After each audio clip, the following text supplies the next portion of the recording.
Assalamualaikum warahmatullahi wabarakatuh.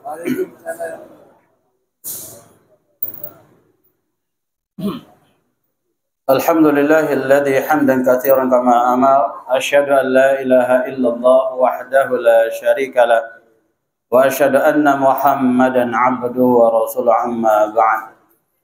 Faqala Allah Ta'ala fil Qur'anil Karim, a'udzu billahi as-sami'il 'alim minasy syaithanir rajim. Ya ayyuhalladzina amanu taqullaha haqqa tuqatih wa la tamutunna illa wa antum muslimun.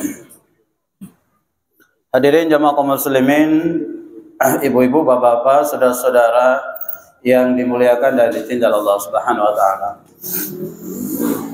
Alhamdulillah, malam ini kita patut bersyukur dengan tampilan baru, suasana masjid yang darurat.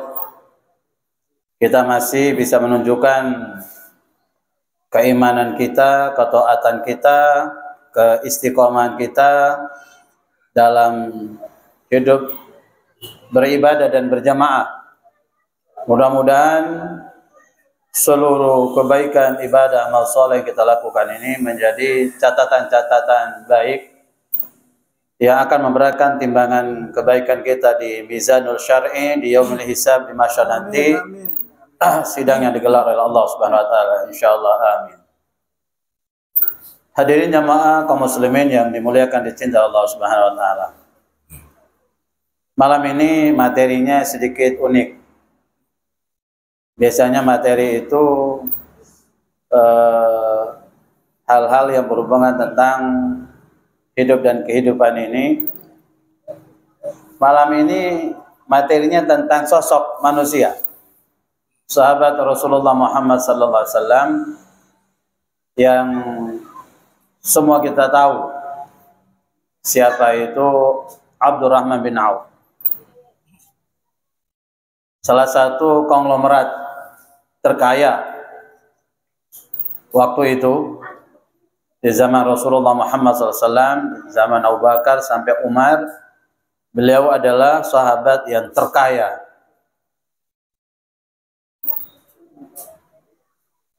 Beliau secara runut silsilahnya masih ada hubungan kekerabatan dengan Rasulullah, yang pada malam ini tidak usah saya terlalu panjang menjelaskan biografi beliau, karena segmen yang diinginkan oleh takmir itu bukan di situ. Karena saat kita sholat seperti ini, secara tidak langsung panjenengan paham. Malam ini ketika ditampilkan materi sosok profil Abdurrahman bin Auf, seorang konglomerat yang sangat dermawan, berarti ada korelasi dengan pembangunan masjid ini. Darma caranya masjid ini cepat selesai. Cepat selesai. Tahun 2000-2001 saya sampai di Az-Zaitun, pesantren yang sekarang bermasalah itu. Tertulis masjid ini dicanangkan selesai 1000 hari. Waktu itu masih fisik-fisik yang kurang lebih 30%-an baru terbangun waktu itu. Dengan sekarang kondisi yang sangat megah sekali, tentunya dengan pendanaan yang sangat luar biasa besarnya. Nah, jemaah dimuliakan dicintai Allah Subhanahu wa taala, Abdurrahman bin Auf ini termasuk as-sabiqun al-awwaluna. Sahabat yang masuk dalam kategori 10 sahabat yang pertama kali masuk Islam. Beliau dipresentasikan oleh Abu Bakar, sahabat beliau, dengan beberapa sahabat yang lain, sehingga beliau masuk Islam dengan sangat cepat sekali karena tahu siapa itu Abu Bakar, kualitas sosok manusia dalam kehidupan pada saat itu, lebih-lebih kemudian Rasulullah, sehingga tanpa tedeng alim beliau langsung masuk Islam. Beliau diberikan oleh Allah Subhanahu wa taala anugerah istri 4. Istri 4 ya. Dengan anak 28 laki-laki dan 8 perempuan dari 4. Tapi sebenarnya di Indonesia ini ada yang pemecah rekor. Di Bondowoso, salah satu Ustadz Al-Irsyad yang sudah meninggal lama ya. Beliau istri 1, anak 25. Kalau ini kan anak 28, laki-laki, 8 wanita. Berarti 36 ya, dengan 4 istri. Kalau Ustadz di Al-Irsyad itu 1 istri tapi 25 anak. Panjenengan 1 istri 1 anak, 1 istri 2, 1 istri 3, dan seterusnya. Mun orang lambe banyak anak. 1 istri 13, 15. Teman saya 15 bersaudara. Ada yang 13 bersaudara. Masya Allah. Jamaah dimuliakan di sini Allah Subhanahu Wa Taala. Abdurrahman bin Auf ini, beliau adalah orang yang sangat lemah lembut, perawakannya tinggi, putih, ganteng, wajahnya sangat sumringah, ceria sekali. Beliau adalah seorang pebisnis yang handal sekali. Bahasa kasarnya Abdurrahman ini apa saja di tangannya bisa jadi uang. Kan bodoh orang dia, Pak. Ada orang itu memang diberi kelebihan dari Allah Subhanahu Wa Taala, kemampuan untuk menjual sesuatu yang menghasilkan uang. Menurut orang lain susah, gampang bagi dirinya. Berat bagi orang lain, mudah, ringan bagi dirinya. Kayaknya jual ini prospeknya kurang cerah deh. Ya Allah, Abdurrahman semuanya cerah semua. Masya Allah. Dilimpahkan di anugerah Allah Subhanahu Wa Taala kehidupan yang luar biasa. Ya.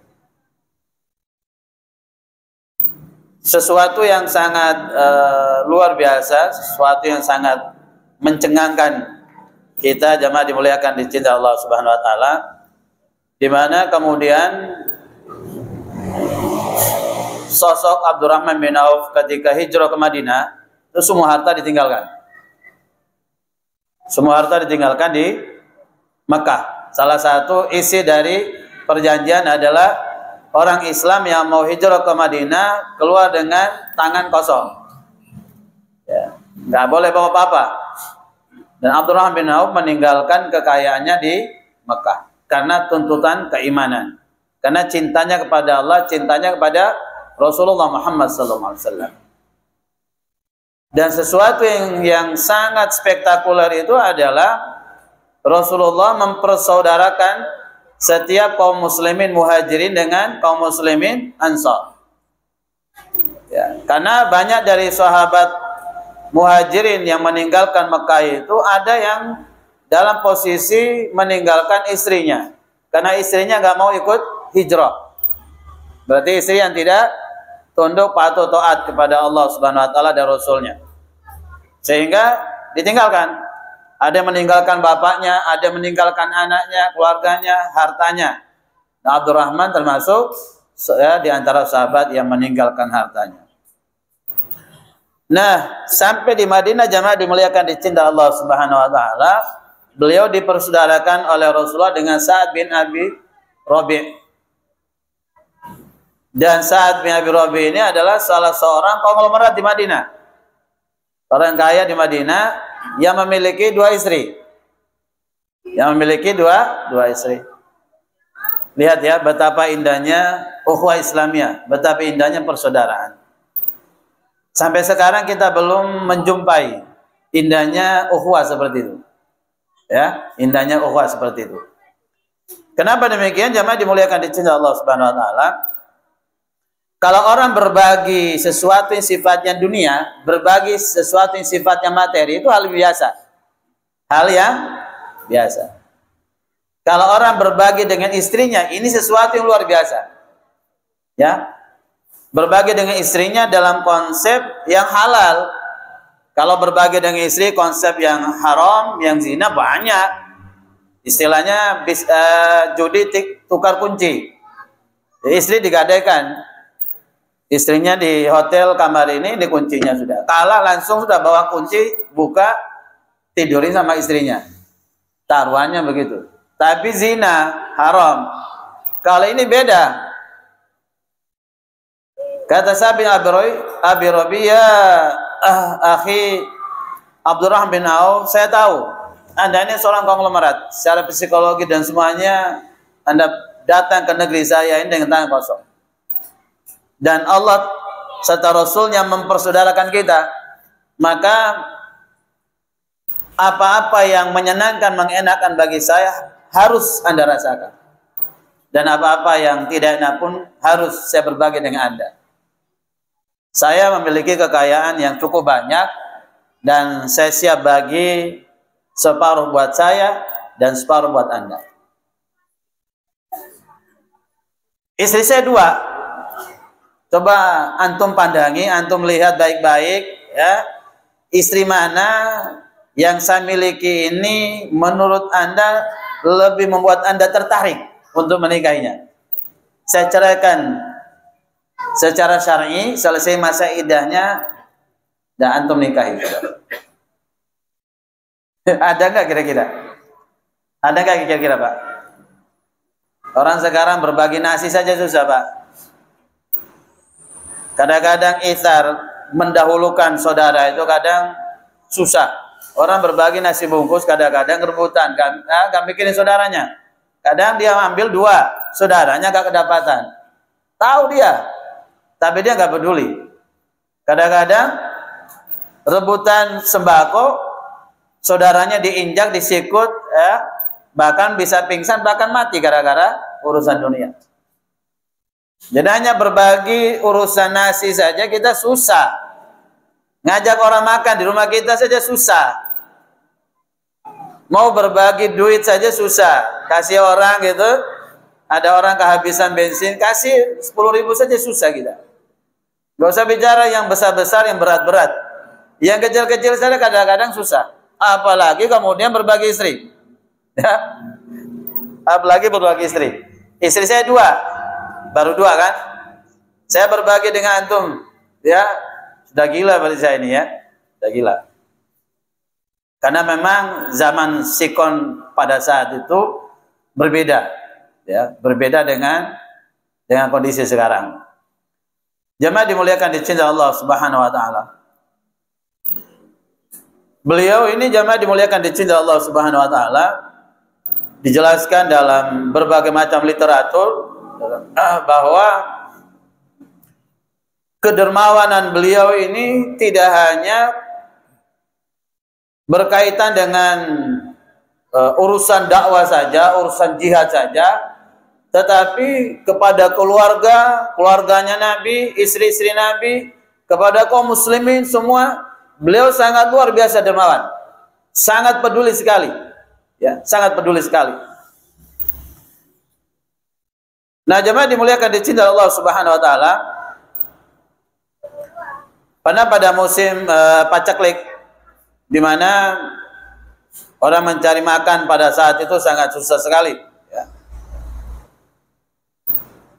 Sehingga kemudian pada waktu itu Abdurrahman bin Auf membawa kafilah berdagangnya memasuki Madinah itu pada musim kemarau yang sangat terik sekali, debu yang sangat berterbangan luar biasa. Orang mengira bahwa terjadi angin ribut, gempa bumi. Ada apa gerangan yang terjadi? Ternyata kafilah yang datang ini tidak tanggung-tanggung, Pak. 7.000 pasukan. 7.000 kendaraan yang muat dengan berbagai macam kebutuhan hidup. Ya, mulai dari untanya, mulai dari kudanya, semua syarat dengan muatan. Dari makanan, dari kemudian hormat, kain, apa semua. Antum bisa bayangkan kalau zaman sekarang itu truk atau kontainer, Pak, 1.000 muatan full. Itu kira-kira dari Python ini sampai mana, Pak? 7.000 mobil.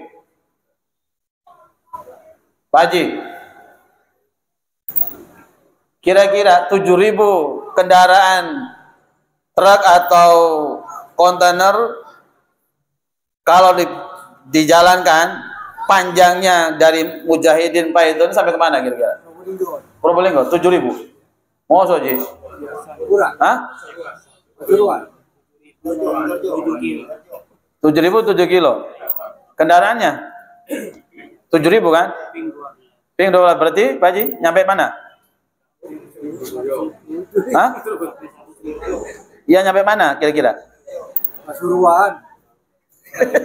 Anda bisa bayangkan itu truk atau kontainer ini muat, syarat muatan semua.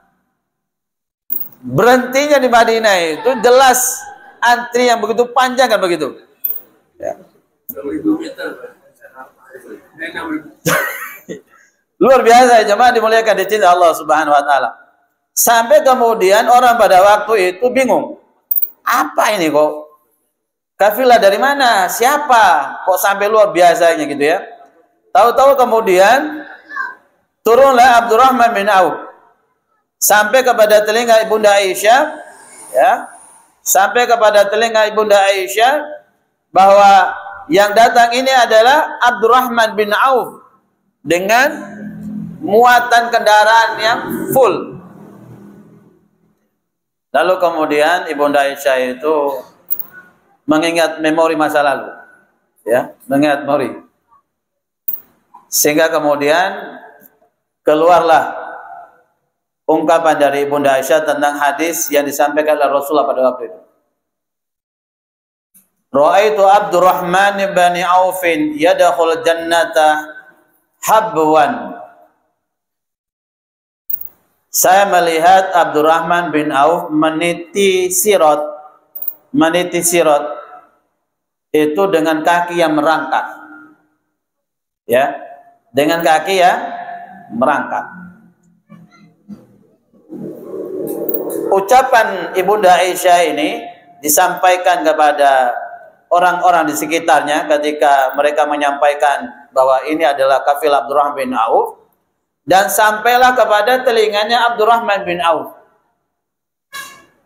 Sampailah informasi ini kepada Abdurrahman bin Auf. Lalu kemudian Abdurrahman turun dari kendaraannya dan mendatangi rumah Ibunda Aisyah. Berterima kasih kepada Ummahatul Mukminin Ibunda Aisyah bahwa dia telah diingatkan bahwa kekasihnya Rasulullah Muhammad sallallahu alaihi wasallam pernah menyampaikan kepada dirinya, "Ya bana Aufin innaka minal aghniya wa innaka satadkhulunal jannata habwan."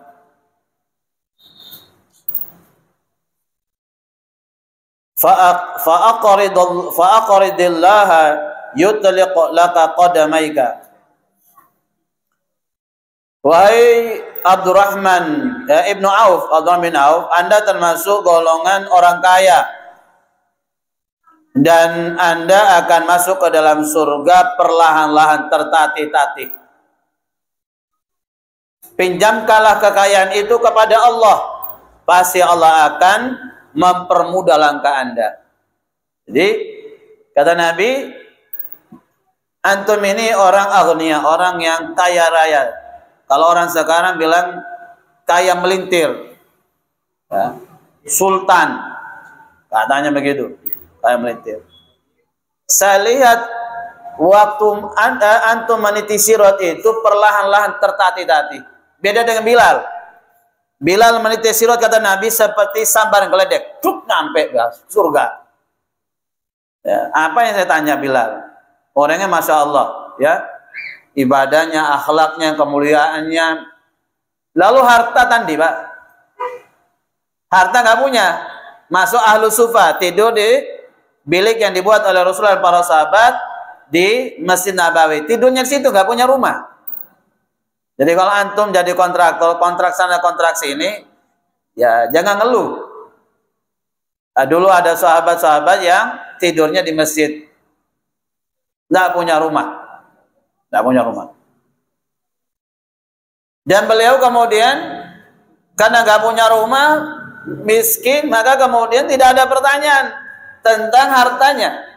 Karena kita semua tahu bahwa pertanyaan yang paling berat tentang nikmat itu adalah harta. Semua pertanyaan di mahsyar itu, dalam pengadilan sidang yang digelar oleh Allah Subhanahu wa taala itu adalah di mana Semua pertanyaan-pertanyaan itu satu, sedangkan harta itu dua pertanyaan. Dari mana antum dapatkan harta?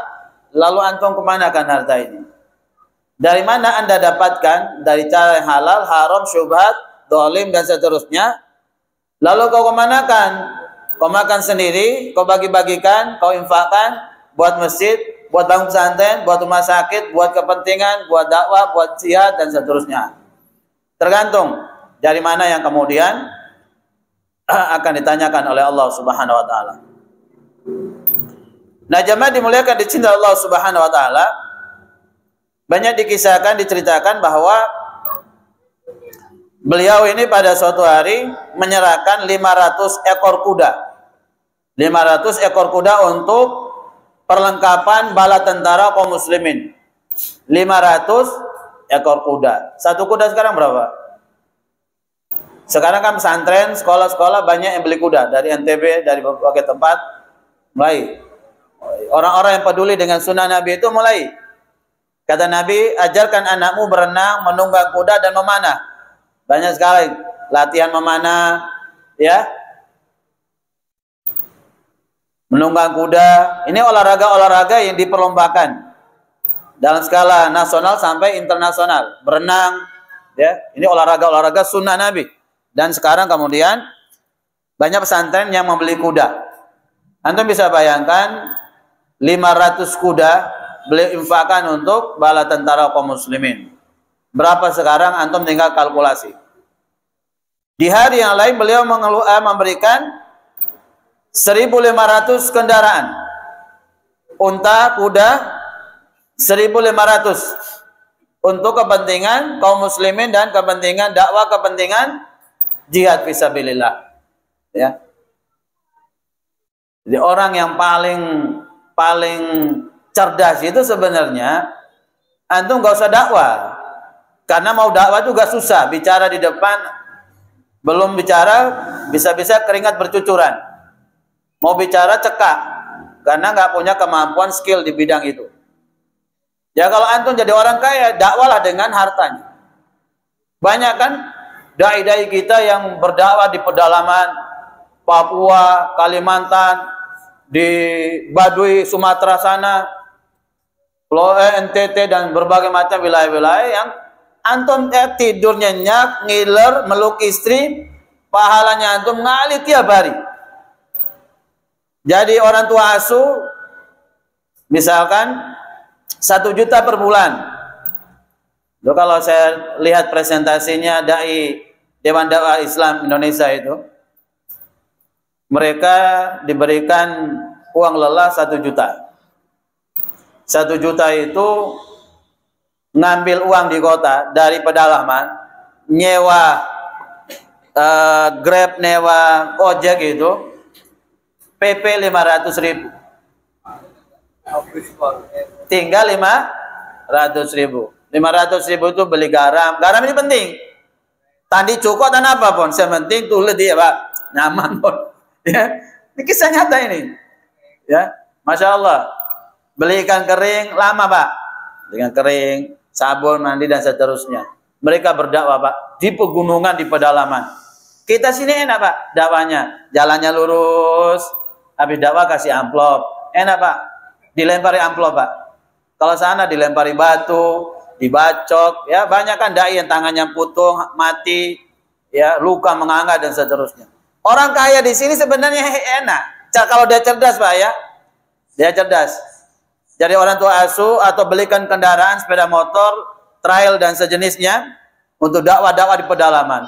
Masya Allah. Mereka kadang berdakwah musim hujan, ya banjir, kemudian lumpur, nggak bisa dilewati, sepeda dituntun. Oh, ya Allah. Capek luar biasa. Ya. Enak di sini Pak, jemaah. Jadi kalau orang cerdas itu orang yang memanfaatkan momentum yang ada. Sehingga kemudian kita dalam posisi-posisi aman itu kita tetap mendapatkan aset-aset kebaikan yang mengalir tiap hari.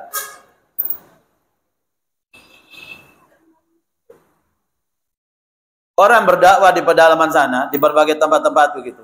Itu kalau putar rodanya, putaran roda yang antum kasihkan uang, mereka beli sepeda motor seadanya. Putaran rodanya itu membawa kebaikan. Antum tinggal hitung berapa kali putaran sampai sekian puluh kilometer, sekian ratus meter mereka berdakwah. Berapa banyak kebaikan antum rasakan.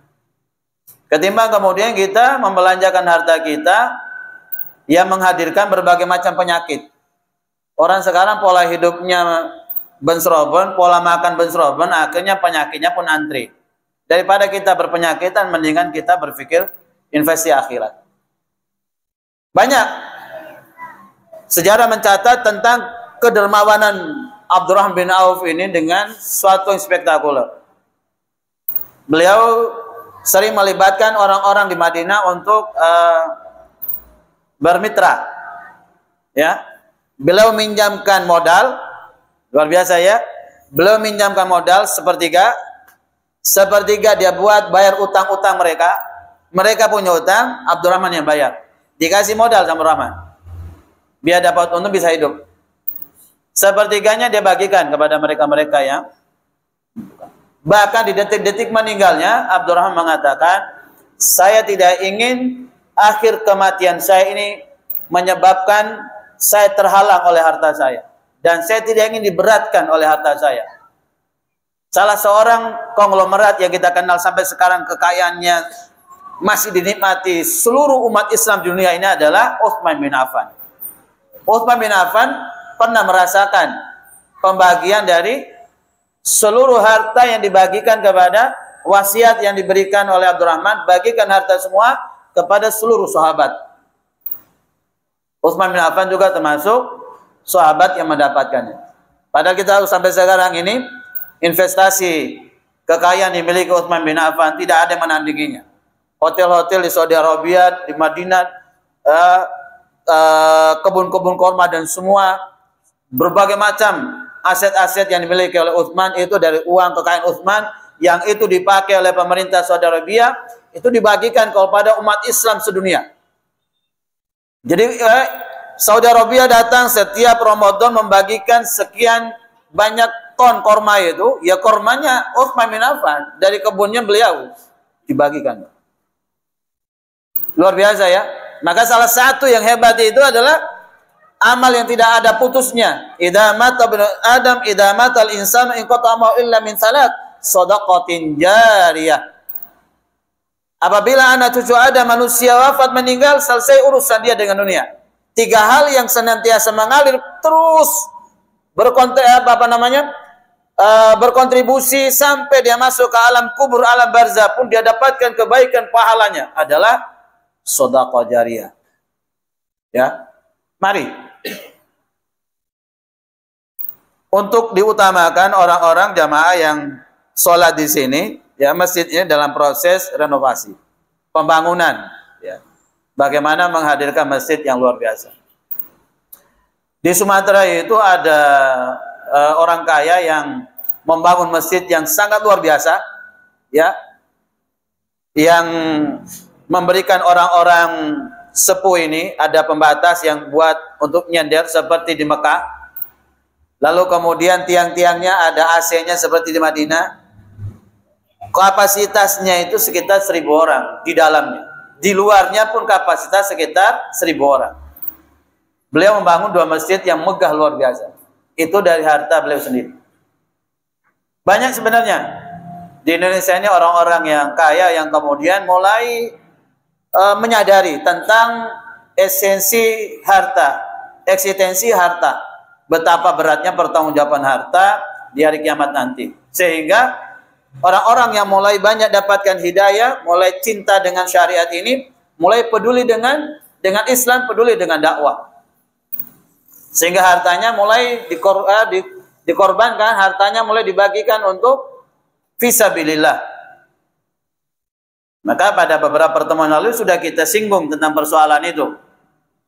Bahwa hidup ini adalah untung rugi.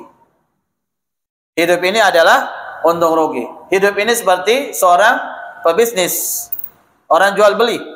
Dan tidak ada satu manusia pun dalam transaksi jual belinya, seorang pebisnis, nggak ada ceritanya dia mengharapkan rugi, nggak ada. Semuanya mengharapkan untung, laba, bahkan kalau bisa berlipat-lipat.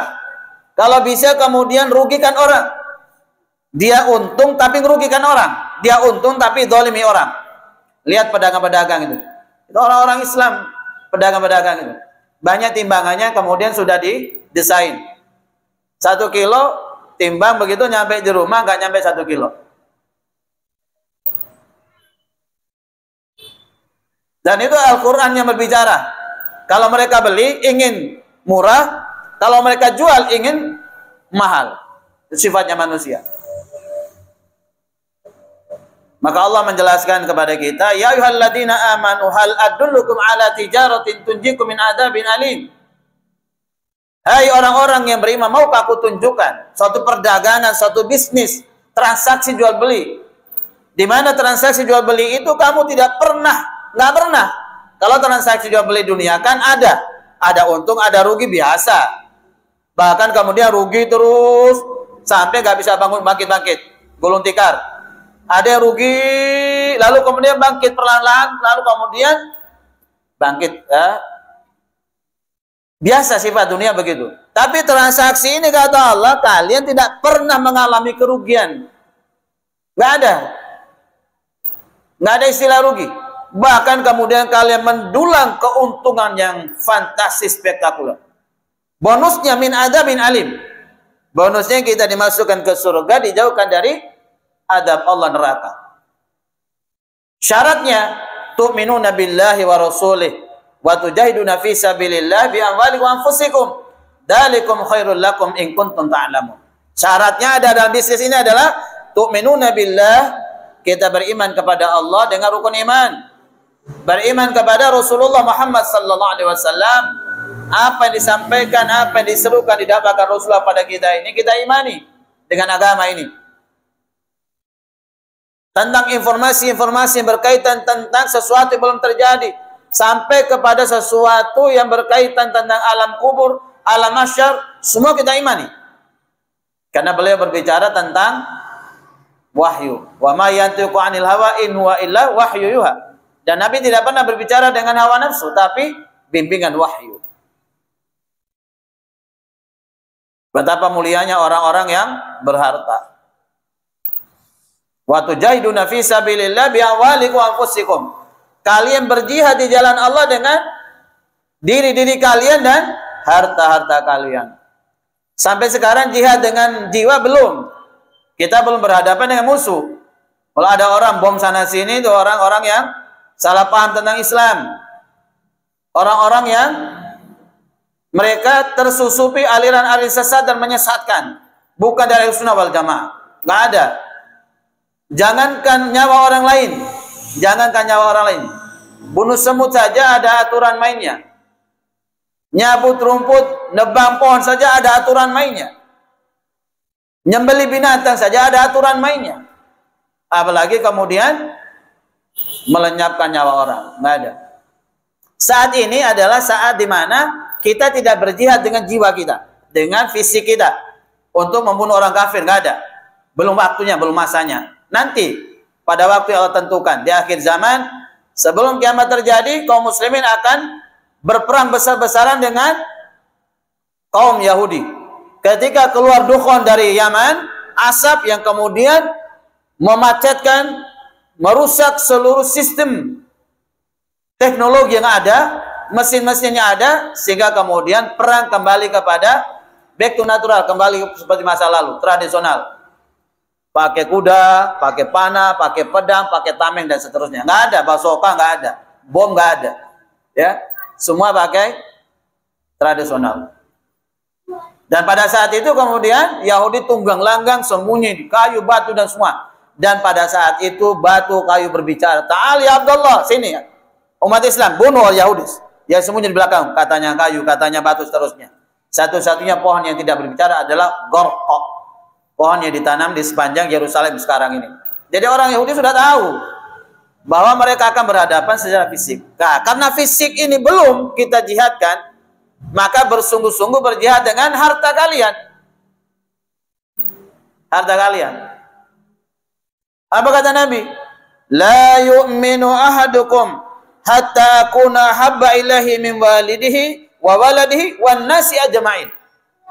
Tidaklah dikatakan orang itu beriman sampai dalam hidup ini dia menjadikan aku Muhammad lebih dia cintai dibandingkan cintanya kepada bapaknya, dibandingkan cintanya dia kepada anaknya, dan dibandingkan cintanya dia kepada seluruh manusia. Ya.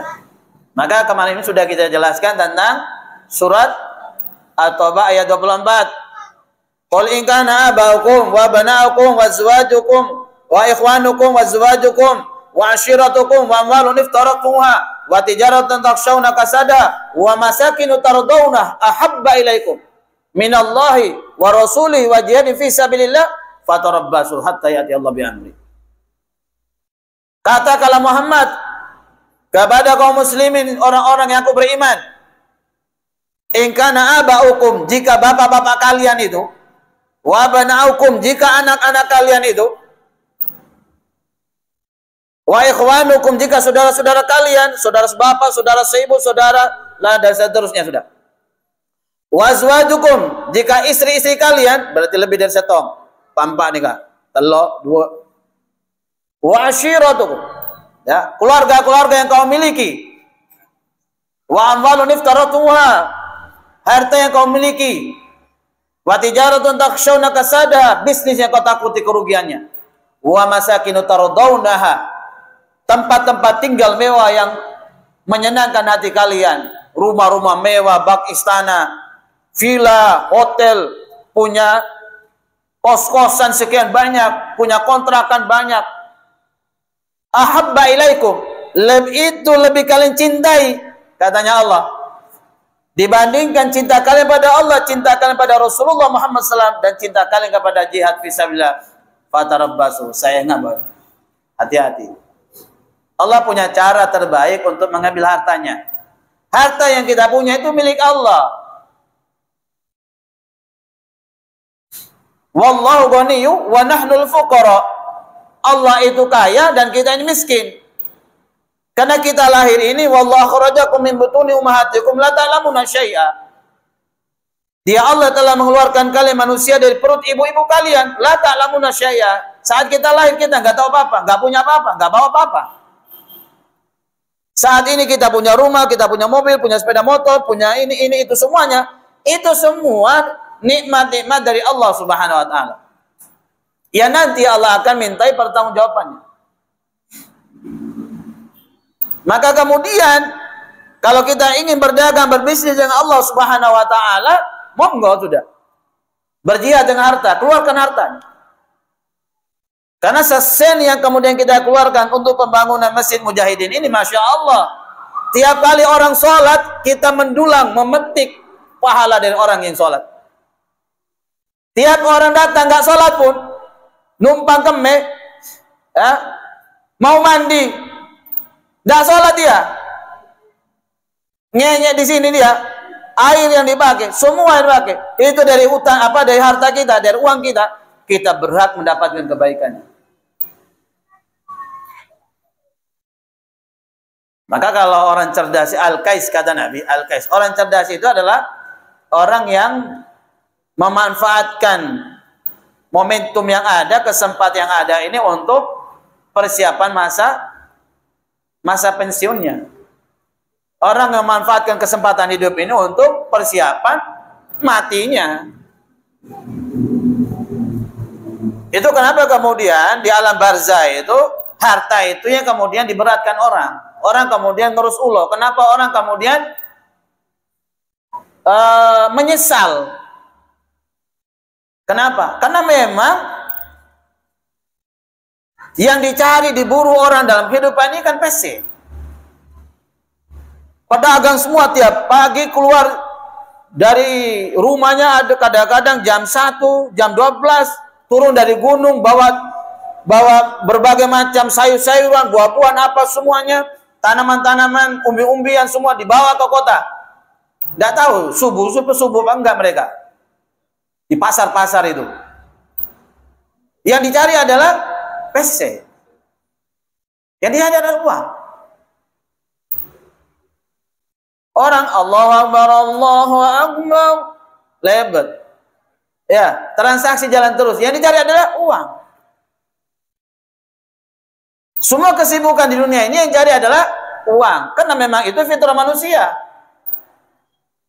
Makanya Allah kemudian mengingatkan, wa anfiqu mimma razaqnakum min qabli an ya'tiya ahadakumul maut fayaqul rabbi laula akhartani ila ajalin qarib fa asaddaq wa akum minas salihin. Di Al-Munafiqun ayat 10 itu Allah menjelaskan, berinfaklah, berbagilah. Nah, sekarang berinfaklah, bagaimana masjid ini dibangun dengan indah, orang sholat dengan nyaman, AC-nya, harumnya, semuanya, Masya Allah. Berinfak. Ada orang susah, bagikan. Ada orang punya utang, tutup utangnya. Terus berbagi.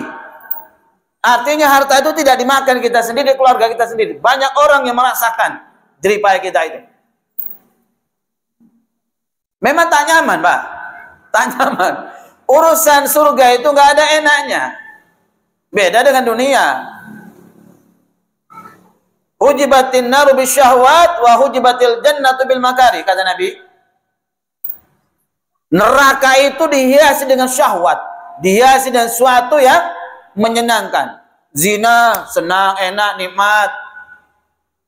Khamar, narkoba, apa semua sudah. Seluruh bentuk-bentuk yang diharamkan itu nikmat semua. Karena syahwat.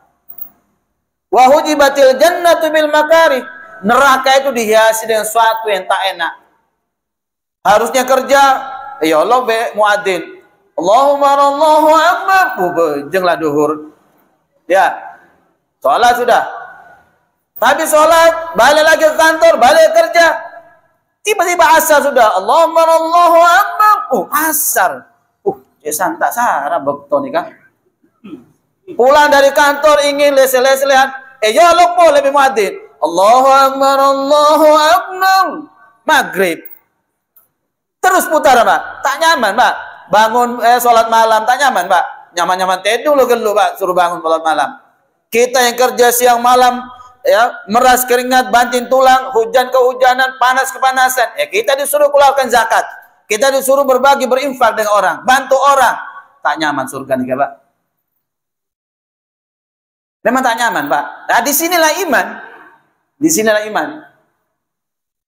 Banyak orang itu mengerti, Pak. Banyak orang itu berilmu. Yang penting nih, Kak, aplikasinya, realisasinya. Antum tiap hari ke sini, sholat di sini, berarti kan ngerti, tahu sudah. Oh, masjid lagi dibongkar. Makanya sholatnya di sini. Yang terpikir sekarang, berarti saya harus memberikan harta saya untuk takmir agar cepat dibangun masjid ini. Entah itu 5.000, 10.000, 100.000, disesuaikan.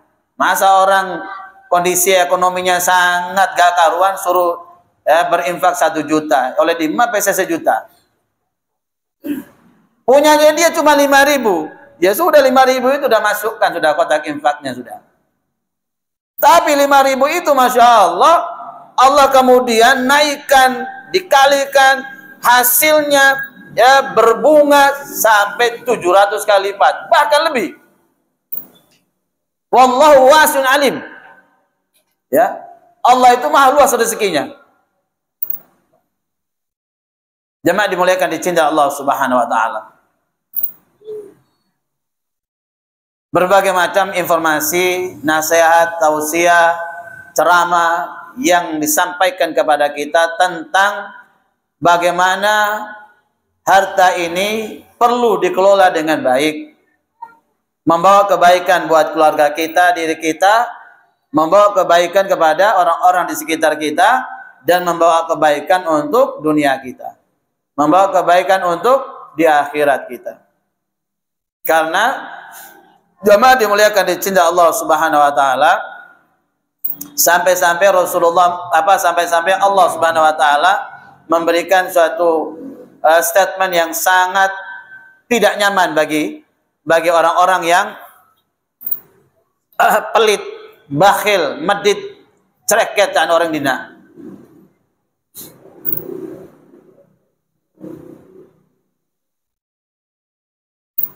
Allah menjelaskan dalam surah Al-Baqarah itu, apakah orang-orang menyangka bahwa harta yang mereka nikmati, yang Allah rezekikan kepada mereka, lalu mereka bakhil, pelit, medicreke itu khairul lahum, baik bagi mereka. Bal huwa syarrul lahum, bahkan karakter sifat tabiat pelit treket juga sangat cubuk sara dalam hidup bermasyarakat, bersosial, berdakwah, berjihad. Cubuk sara. Sayutawwaquna ma bakhilu bi yaumal qiyamah. Kelak harta yang mereka bakhilkan di dunia ini akan kami kalungkan mereka dengan langit dan bumi di mahsyar kelak. Luar biasa, ngeri ya. Sayutawwaquna ma bakhilu bi yaumal qiyamah. Kelak harta ini Allah jadikan kalung. Kalau kalung di dunia enak, Pak, dari emas lagi. Emasnya kemudian harganya fantastis, kalungnya pakai berlian. Oh, Masya Allah. Tapi kalau kalung ini langit dan bumi dikalungkan di leher kita, ada lemah, Pak. Bahkan dalam hadis Bukhari itu Allah hadirkan seekor ular suja, jelmaan dari harta-harta yang tidak kita keluarkan zakatnya, harta yang tidak kita infakkan di jalan Allah Subhanahu wa taala. Allah hadirkan menjadi seekor ular suja, ular yang sangat besar panjang. Ya kalau ular sekarang piton, anaconda ada sejenisnya gitu. Ular itu lalu kemudian membeli tubuh orang-orang yang tidak keluarkan zakat, infak, sedekah, sambil mematahkan batang lehernya, dan ular itu mematuk wajahnya orang itu dengan bisa yang sangat mematikan. Lalu ular itu berkata, akulah harta yang tidak kau keluarkan zakat, akulah harta yang tidak kau keluarkan infak sedekahnya. Mengerikan, Pak. Ya, mengerikan. Oleh karena itu jamaah dimuliakan di cinta Allah Subhanahu wa taala, kesempatan ini adalah kesempatan emas bagi kita. Dengan kemampuan yang ada, bahkan orang-orang yang kemudian berinvestasi, banyak orang yang merasa menyesal, banyak orang gigi jari, banyak orang menangis ketika investasi yang mereka harapkan itu di dunia ini menghasilkan uang yang banyak, yang fantastis. Ternyata banyak investasi bodong. Banyak kan? TV-TV itu kita lihat sekian banyak orang, ratusan orang ke sana, investasi ini, lapor polisi, ternyata investasi bodong. Ya, investasi bodong. Bahkan jamaah dimuliakan di cinta Allah Subhanahu wa taala, kalau orang kemudian berpikir tentang hubbud dunia, cinta pada dunia, ya memang sulit. Ada orang menangis kelaparan, ada orang kemudian telanjang, ada orang putus sekolah, ada orang nggak bisa bayar SPP, ada orang listriknya dicabut dan tahu, mereka tahu. Orang kaya tetangganya, tapi nggak peduli, Pak. Kenapa bisa demikian? Karena memang dia sudah dijangkiti virus. Kemarin itu corona sangat ditakuti orang. Benar orang goes, Pak. Mau beli sepeda yang 3 jutaan itu, ya, semuanya habis di toko-toko, Pak. Dilahap semua. Benar, kepingin sehat, Pak. Kepingin nggak mati. Memang yang ditakuti orang kan mati, Pak. Pingin hidup 1000 tahun lagi, kan begitu. 3 juta dibeli, Pak. Tapi beli kambing 3 juta nggak mampu, Pak. Nggak mampu. Urunan beli sapi 7 orang nggak mampu, Pak. Beli urusan dunia bisa, Pak. Katanya sekarang kita ini kondisinya ekonomi parah, Pak. Buktinya di mana-mana orang bangun, Pak. Haji, Masya Allah. Umroh bolak-balik orang. Berarti ekonomi tidak ada masalah sebenarnya. Yang bermasalah itu kitanya, Pak. Kitanya bermasalah. Nah, tinggal iman kita yang berbicara, kan begitu. Innallaha ashtara minal mu'minina anfusahum wa amwalahum bi anna lahumul jannah. Sesungguhnya kami Allah membeli orang-orang beriman diri mereka dan harta mereka dengan jannah, ala tukarnya. Nah, orang cerdas kan berpikir, Pak. Orang jual beli dengan uang nilai tukar rupiah, dolar, dinar, dirham, rupiah, ringgit. Itu kan sifatnya dunia, Pak. Tapi Masya Allah kan, dolar tukar dengan rupiah, rupiah tukar dengan dolar, menangan dolar, Pak. Ini Allah bilang, kami Allah yang membeli orang beriman. Diri kita ini kan ciptaan Allah, miliknya Allah. Harta yang kita miliki, harta dari Allah, dibeli sama Allah. Dibeli sama Allah dengan alat tukar jannah. Lalu terus kenapa kita nggak mau mengambil kesempatan itu? Ya, kembali lagi kepada nilai kekuatan iman kita, nilai kesadaran kita tentang hakikat dunia ini. Ya, maka Nabi mengatakan kalian di akhir zaman itu seperti hidangan di atas meja, seropot serbu dari sana. Makanan lezat di anteno dari sana, berbagai seluruh 4 penjuru dihabiskan. Sahabat bertanya, kami sedikit apa Rasulullah pada? Oh, kalian itu mayoritas terbanyak. Ya, terbanyak. Tapi kalian itu seperti buih di lautan.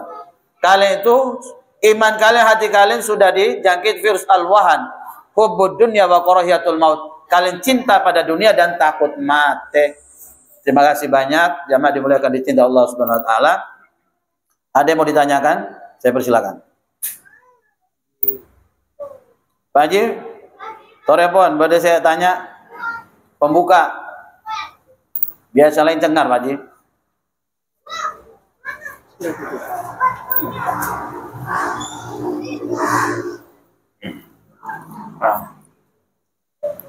Assalamualaikum warahmatullahi wabarakatuh.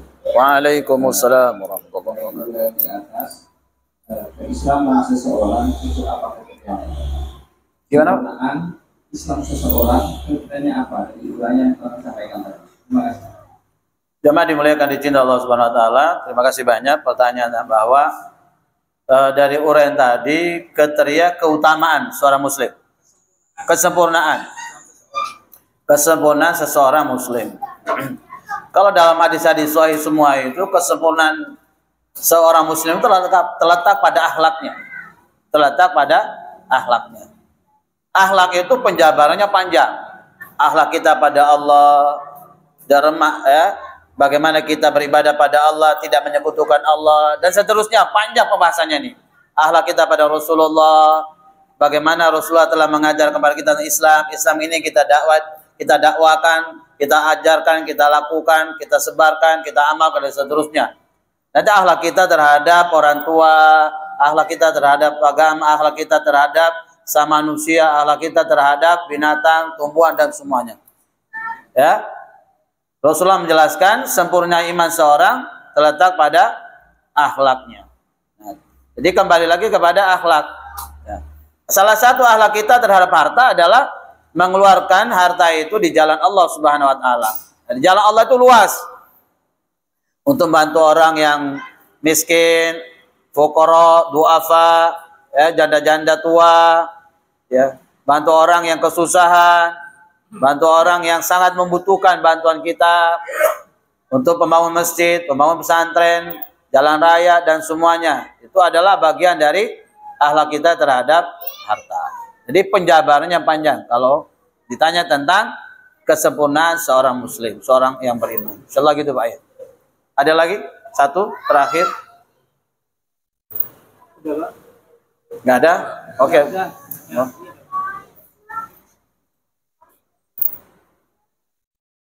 Assalamualaikum warahmatullahi wabarakatuh. Waalaikumsalam. Tingkatan iman yang seperti apa kalau kita mendengar surah ayat-ayat Al-Quran, imannya bertambah. Terus kalau mendengar firman Allah, merasa berdekat. Nah, berdekat di sini seperti apa kita? Terima kasih. Assalamualaikum warahmatullahi wabarakatuh. Waalaikumsalam warahmatullahi wabarakatuh. Rasulullah menjelaskan dalam hadis sahih itu iman itu 70 cabang bahkan lebih. Cabang iman yang paling rendah, kualitas iman yang paling rendah itu adalah memindahkan duri dari tengah jalan, paku pecah beling yang dilalui oleh manusia agar kaki orang tidak tersobek berdarah, agar ban sepeda motor orang, mobil orang tidak kempos. Jadi memindahkan itu, penghalang-penghalang di jalan itu adalah cabang iman yang paling rendah. Ya. Cabang iman yang paling tinggi adalah kalimat la ilaha illallah. Nah, tentunya dari tangga 1 iman sampai 70 bahkan lebih ini Ya, tingkatan iman orang berbeda-beda. Tingkatan iman orang berbeda-beda. Dengan kualitas iman yang berbeda-beda itu tentu responsif. Cara dia merespon apa yang panjenengan tanyakan itu pun berbeda-beda. Sebagaimana disebutkan Allah dalam surat Al-Anfal ayat 2. Innamal mu'minuna alladhina idza dzukirallahu wajilat qulubuhum wa idza tuliyat 'alaihim ayatuhu zadatum imana wa 'ala rabbihim yatawakkalun.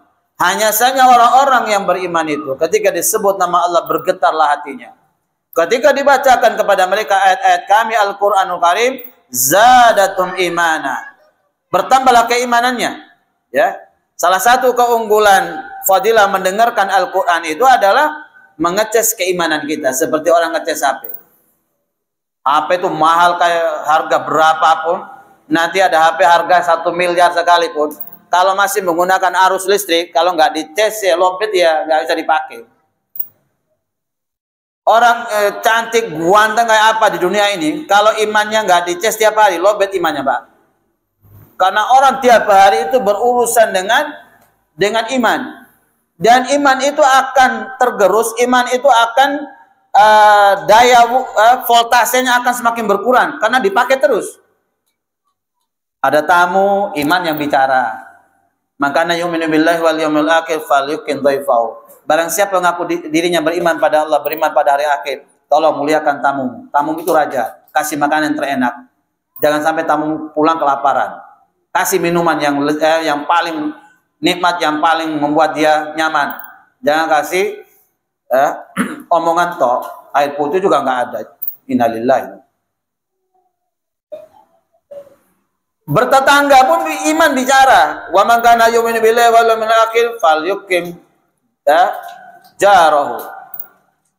Barang siapa mengaku diri beriman pada Allah, beriman pada hari akhir, hendak tolong muliakan tetanggamu. Ojo diajak tukaran tetanggamu. Selalu berbagi masakan, sayur, pulang dari safar, belikan oleh-oleh, buah-buahan atau apa. Senangkan hati tangga. Yuk tolong yuk kuncinya. Sampai kemana titip kunci ke dia. Tolong ya rumah saya, sampaikan keamanan rumahnya titip ke tetangga. Kalau nggak baik sama tetangga, kesempatan sampean berangkat patah ada aja. Ya, buah-buahan sikat. Pelit sampean masalahnya. Wa man kana yu'minu billahi wal yawmil akhir falyaqul khairan aw liyasmut. Sampai komunikasi dengan orang saja itu iman yang bicara. Makanya kemudian kalau dibacakan kepada mereka ayat-ayat kami, bertambahlah keimanannya. Tentunya juga sama. Orang yang bergetar hatinya, orang imannya bertambah juga tergantung tingkatan keimanannya. Nah buktinya, orang ketika ittaqillah, takutlah kalian pada Allah.